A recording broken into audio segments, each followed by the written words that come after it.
प्रयागराज के मलखानपुर धनेचा गांव में तेंदुए की दहशत से गांव वाले खौफ के साए में है। महकमा जंगलात की टीम में जिससे खेत में तेंदुए के छिपने की जानकारी हुई थी, जिसे वहां पर जेसीबी चलाकर सर्च ऑपरेशन चलाया गया। हालांकि तेंदुआ यहां पर नहीं मिला, लेकिन तेंदुए के पैरों के निशान से अंदाजा लगाया जा रहा है कि तेंदुआ गाँव के पास ही किसी जगह पर छिपा हुआ है।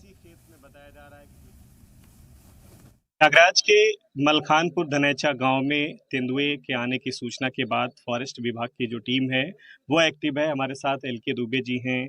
ये बताएं दुबे जी, किस तरीके से रेस्क्यू करने की जो कवायद है की जा रही है? तेंदुए ने कई लोगों को जख्मी भी किया है। नहीं, कई लोगों को नहीं किया है। कल हम लोग रेस्क्यू सर्च ऑपरेशन चला रहे थे, तो हम हालांकि गाँव वासी हमारा काफी सहयोग कर रहे थे। हमारा पुलिस प्रशासन, हमारे फॉरेस्ट के सारे लोग लगे हुए थे, लेकिन एक बालक आया, जबरदस्ती उसमें घुस गया। वो छोटा सा स्थान था, उसमें हमारा जल्दी ट्रेस हो जाता, लेकिन वो अति उत्साह में अंदर चला गया, जिसकी वजह से उसने उसको थोड़ा इंजर्ड भी किया और उसके बाद भाग के दूसरे स्थान पर वो शिफ्ट हो गया, चला गया चरी में।